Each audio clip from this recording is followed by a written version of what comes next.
Throughout the morning, thousands of supporters of President Morsi and the Muslim Brotherhood converged on the squares and mosques they'd nominated for what they called the Friday of Rejection. To start with, there was some black humour at the biggest rally in the streets around the Rabba al-Adawiya Mosque, where the Brotherhood has been staging a sit-in for the last 2 weeks. Tens of thousands were there.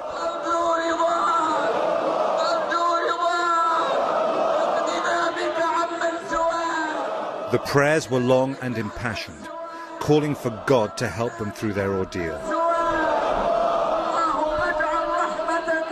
These are deeply religious people.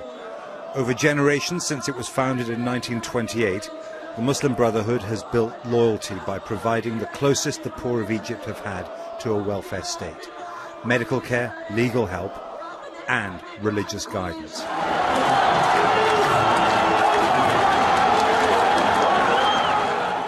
When the prayers ended, the slogan started.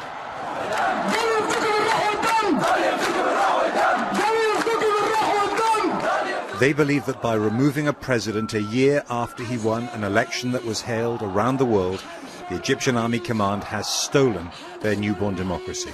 Where's my vote? Where's my vote? I do that vote in the box. Where?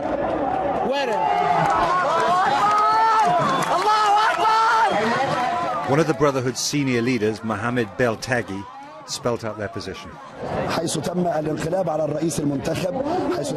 It is a coup against ballot boxes. It is a coup against people's will. Millions will stay in the square of the revolution to stop the coup and bring back the elected president. He said they'd confront the tanks with their bare chests. Across Cairo and in other major cities, the army deployed to be ready for the marches the Muslim Brotherhood had promised.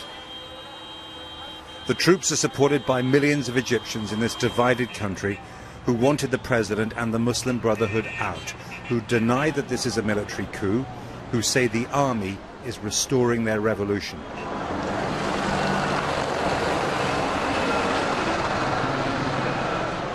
Perhaps 2,000 supporters of President Morsi marched to a military compound, the Officers' Club of the Presidential Guard.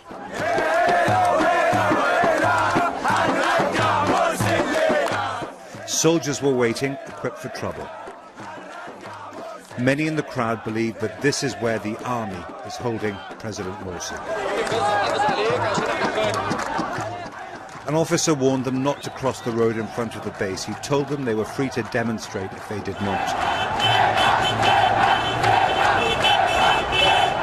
But the crowd got bigger and more angry. Marshals from the Muslim Brotherhood couldn't hold them back.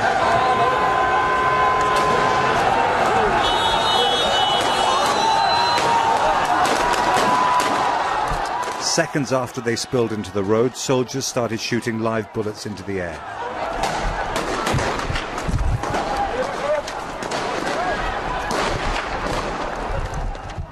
Less than a minute later, I saw army gun barrels lowered and firing into the crowd.